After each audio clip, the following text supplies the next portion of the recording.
안녕하세요. 작가 나결입니다. 오늘 팔리는 시나리오 쓰기 시즌2 시나리오 성공의 법칙 같이 한번 이어서 해볼게요. 저희가 지금 3개월 동안 장편 시나리오를 한 편 써내기 위한 그런 과정을 함께 하는 그런 스터디를 하고 있거든요.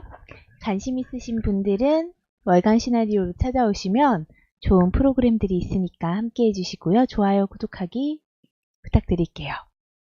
오늘 할 부분은 드디어 플롯이라는 부분이 넘어서서 캐릭터라는 부분으로 넘어가 보려고 해요. 인상적인 캐릭터를 창조하는 것이라는 첫 번째 부분부터 시작해 볼게요. 인상적인 캐릭터를 창조하는 것은 뭐냐면 여러분이 캐릭터는 이렇게 생각해야 된대요. 가장 힘든 과정 중에 하나인데 일단 캐릭터는 여러분이 정한 어떤 이야기에서 사건들에 휘말리는 사람이래요. 두 번째는 그들은 여러분이 이야기를 전달할 때 반드시 활용되어야 되는 인물들이라고 합니다. 캐릭터가 하는 행동 하나하나에는 성격, 포부, 자연스럽게 그런 결점 이런 것들을 전부 다 그 캐릭터가 하는 행동 하나하나에 그러한 캐릭터적 성격이 자연스럽게 묻어나야 되는데요. 어떤 성격을 보여주기 위해서 어떤 씬을 넣는다거나 하는 방법은 조금 잘못된 방법일 수 있다고 합니다. 그런데 캐릭터는 이야기를 전달하는 목적 하에서만 존재하지 그 캐릭터를 보여주기 위해서 이런 주인공 괜찮지 않아요? 라는 느낌으로 이야기를 쓸 때는 반드시 실패로 가게 된다고 합니다. 왜냐하면 이야기를 캐릭터가 끌고 나가지 못하게 되기 때문에요. 그러면 영화에서 그 캐릭터 때문에 지지분진해지고 만다는 거예요. 여러분이 필요로 하는 행동을 했으면 하는 캐릭터들이 리얼하게 보이지 않을 경우에는 평면적 캐릭터다 혹은 자기적인 캐릭터라고 부르기도 한대요. 그럴 때는 그런 캐릭터에 생기를 불어 넣어야 된대요. 캐릭터 자체는 역동적으로 살아 숨쉬지만 이야기를 끌고 나가는데 아무런 역할도 못하는 그런 캐릭터도 존재하기도 한대요. 그런 캐릭터는 사실 쓸모없는 캐릭터가 되겠죠. 왜냐하면 우리 이야기를 가장 잘 전달해줄 캐릭터가 필요하니까요. 캐릭터가 등장하는 장면에 생기가 돌 수 있기도 해요. 그런 경우에는 시나리오에 유용한 캐릭터일 수도 있지만 등장하는 데 있어서 생기가 돌게 멋지게 훅을 가지고 등장하는 캐릭터라는 것보다 더 중요한 것은 실질적으로 캐릭터가 그 이야기를 끌고 갈 수 있느냐, 장애물은 되지 않느냐라는 부분이라고 합니다. 왜냐하면은 아무리 좋은 캐릭터가 있다고 해도 그 캐릭터만으로는 이야기를 끌고 나가기 힘들기 때문에 우리는 항상 괜찮은 좋은 플롯을 염두에 두고 그것을 고민해야 되는 거라고 이 책에서는 이야기해주고 있어요. 그래서 플롯이 있을 경우는 필요한 캐릭터를 찾아내서 그 다음에 시나리오를 써가는 과정에서 캐릭터의 활력을 불어 넣을 수 있는데요. 그게 이제 앞으로 오늘 여러분께 소개한 역설계의 방법입니다. 캐릭터의 역설계 방법 한번 보도록 할까요? 작가들은 대부분은 어떤 캐릭터를 주변에서 보고 걔 너무 재밌었어, 걔 너무 좋았어, 그래서 내가 한번 내 영화에 넣어볼까? 라는 생각을 하고 이야기를 만들기 십상이라고 합니다. 근데 이건 굉장히 잘 쓰는 작가일 때만 가능한 거지 보통은 좀 힘들대요. 왜냐하면 어떤 캐릭터의 한 부분만으로 이야기 전체를 끌고 나가기 힘들기 때문에요. 역설계는 이럴 때 굉장히 적당한 캐릭터를 찾아내는 기발한 방법인데요. 뭐냐면 여러분이 훅을 정하셨다면 그 훅을 기준으로 어떤 캐릭터가 여러분의 이야기를 잘 전달할 수 있는가를 이해할 수가 있대요. 주인공과 적대자로부터 이 캐릭터들 만들기는 시작되는데요. 사실 우리가 로그라인, 훅, 이런 거 플롯을 짜기 할 때 보면 반드시 누구와 누가 어떤 일을 하는지 적대자가 등장하게 되어 있잖아요. 일단 우리가 그 훅을 제대로 짜면 주인공과 적대자는 둘은 반드시 존재하거든요. 그리고 거기서부터 출연진을 구축하는 거래요. 그래서 훅으로부터 미리 창조해낸 캐릭터로부터 새로운 캐릭터를 점점 붙여가는 거죠. 우리가 훅을 할 때 만들었던 어떤 캐릭터가 있잖아요. 이렇게 하는 주인공. 그럼 그 옆에 조연들도 이렇게 붙여가면서 캐릭터를 만들어라고 합니다. 훅이 먼저 정해지면 주인공이 일정한 범위 내에서 정해지는 게 일반적이래요. 여러분의 영화에 적재자나 악당이 있다면 그건 훅에서 비롯된 캐릭터래요. 적대자는 어느 정도 주인공을 반영한 존재로 설정되는 게 이상적이고, 두 사람은 동전의 양면 같은 존재면 된대요. 어떻게 하냐면 제가 예를 들어볼게요. 배트맨과 조커 모두 이상한 옷을 입고 있죠. 법의 테두리 밖에서 자신의 목표를 추구하는 성남 폭력적 인간들인데요. 어쩌다 보니 배트맨은 선을 위해서 일하게 되었고 조커는 악을 위해 싸우게 된 것뿐이래요. 두 사람은 적수가 될 만하대요. 마찬가지로 많은 액션 영화에서 예의 바르고 직감이 뛰어나지만 피곤에 절은 사람이 냉정하고 계산적이며 비도덕적인 상류층 악당과 맞서 싸우는, 누가 로저 래빗을 모하멘나, 다이하드 이런 영화들이 있대요. 이것도 다 적대자와 서로 상반된 동전의 양면 같은 존재로 만들어서 설정을 해서 캐릭터를 만든 예가 된대요. 여러분의 주인공과 적대자가 여러분이 택한 주제의식의 상이한 면을 대표하면은 그 적대자와 주인공의 캐릭터를 정하는데 굉장히 쉬울 수 있는데요. 예를 들어 주제가 구원이라면 주인공은 스스로 구원받아야 되고 악당은 구원받지 못한 존재로 설정하면 되겠죠. 주제가 의무 수행이라면 주인공은 의무를 수행하기 위해서 목숨이라도 바치는 인간이라면 악당은 다른 사람들을 부려먹는 핑계거리로 의무를 이용해버리는 사람으로 설정하면 된대요. 많은 시나리오에서 주인공의 연모의 대상과 단짝 친구가 나오는데요.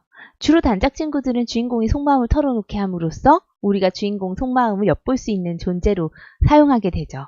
그죠? 하지만 이 주인공과 그 연인 또는 단짝 친구도 항상 긴장관계가 있어야 돼서 앞에 말했듯이 약간 동전의 양면과 같은 성격적 특징을 가지게끔 설정하면 굉장히 좋대요. 몸을 쓰는 스타일이 주인공이라면 다른 쪽은 머리를 쓰는 스타일, 한쪽은 새침하다면 한쪽은 털털하게, 한쪽이 정신 나갔다 싶을 만큼 무모하다면 다른 쪽은 자기 몸을 끔찍히 아끼는 존재여야 된대요. 드라마에서는 성향이 반대되는 사람들끼리 어울리는 법이고, 그래야 갈등을 만들면서 더 큰 갈등을 해결하는 과정이 순탄치 않게 삐걱삐걱 하는 과정에서 삶의 의미를 찾고 갈등을 해소하는 방법으로 이어갈 수 있기 때문에 그렇게 설정해주면 좋대요. 그러니까 물과 기름 같은 그런 사이요. 케미가 그럴수록 더 좋다는 거죠. 연모의 대상은 주인공이 사랑하는 사람인데 조연일 수도 있고 간간히 등장하는 짤막한 연애 장면을 위한 소소한 캐릭터일 수도 있는데요. 상업적인 이유로 우리는 반드시 연모의 대상을 넣곤 해요. 그죠? 그러면 훅이 허용하는 범위 안에서 연모의 대상을 등장시키고 싶을 거래요. 주인공이 모두 남자거나 모두 여자인 영화는 흥행이 좀 하기 힘들어서요. 근데 영화에 연모의 대상을 등장시켜야 되겠다는 목적으로 이야기의 골격을 뒤틀어버리는 건 절대 안 되는데요. 연모의 대상이나 단짝 친구가 주인공의 장애물 같은 존재로 발전하는 경우도 있거든요.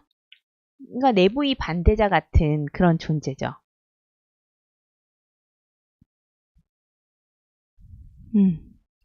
자, 그래서 주인공이 잘 모르는 세계에 들어가거나 그 세계의 이야기를 탐험해야 한다면 그 세계를 탐험할 길잡이를 우리가 설정해 놓을 수도 있고, 그리고 그 주인공인 관객에게 현재 상황이 어떻고 위험 요소는 무엇이며 관계자들은 누구인지 설명해 줄 사람이기 때문에 주인공과 관객에게 그 안내 길잡이요.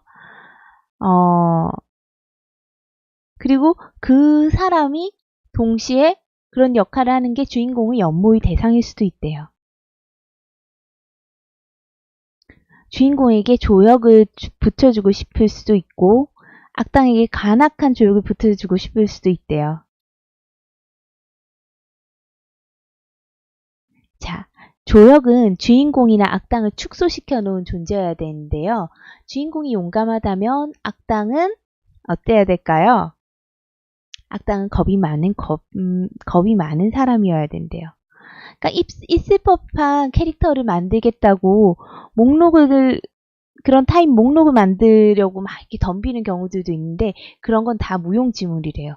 이런 스타일 있잖아. 그거는 일상생활 속에도 적용 불가능한데요. 우리는 이야기를 만들어 놓고 이런 이야기를 풀기 위해서 최적화된 주인공의 특징을 넣는 게 굉장히 중요해요. 그래서 세이브 더 캣 우리 앞에 했던 강의에서도 보면 로그라인을 할 때 이 이야기를 가장 잘 끌고 갈 수 있는 주인공을 설정하라고 말하잖아요. 근데 보통은 어떤 한 사람을 보고 이야기를 만들어내는 사람도 있을 수 있지만 굉장한 능력이 아니면 힘들다는 얘기죠. 그럴 때만 중요한 것이 바로 이 역설계라는 겁니다. 이 역설계는 별난 기법은 아니래요. 여러분의 캐릭터 전부가 이야기를 끌고 나가는데 한 몫을 하고 있는지 아닌지 이 역설계를 통해서 확인할 수가 있고, 캐릭터를 일단 만들어 놓은 다음에 그 캐릭터들을 훅과 주제에 연관시키려고 하는 것보다는 그 캐릭터들을 훅으로부터 창조해낸 다음에 리얼한 느낌이 나는지 확인하는 것이 훨씬 나은데, 이 방법이 바로 앞에서 설명했던 역설계라는 거예요.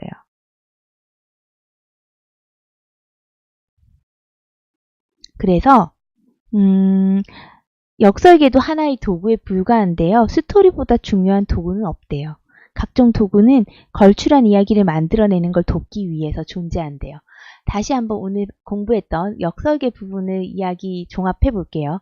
어떤 캐릭터를 만들어 놓고 그 캐릭터를 에 맞는 이야기를 하는 게 아니라 플롯을 로그라인을 대충 만들어 놓고 우리가 만든 그 후계에 가장 어떤 이야기가 있으면 그 이야기 주변에 나올 수 있는 여러 직업군이 있잖아요. 이를테면 공장이 우리 영화의 주 무대라면 이 공장의 비리를 밝힐 수 있는 위치에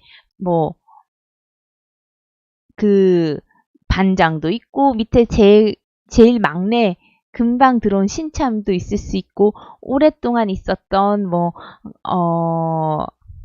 주임도 있을 수 있고 막 이렇잖아요. 그런 과정 속에서 우리 이야기를 밝히는데 가장 좋은 캐릭터는 뭔지 고민을 한 다음에 정하는 거예요. 그게 바로 역설계라는 거예요. 캐릭터의 역설계.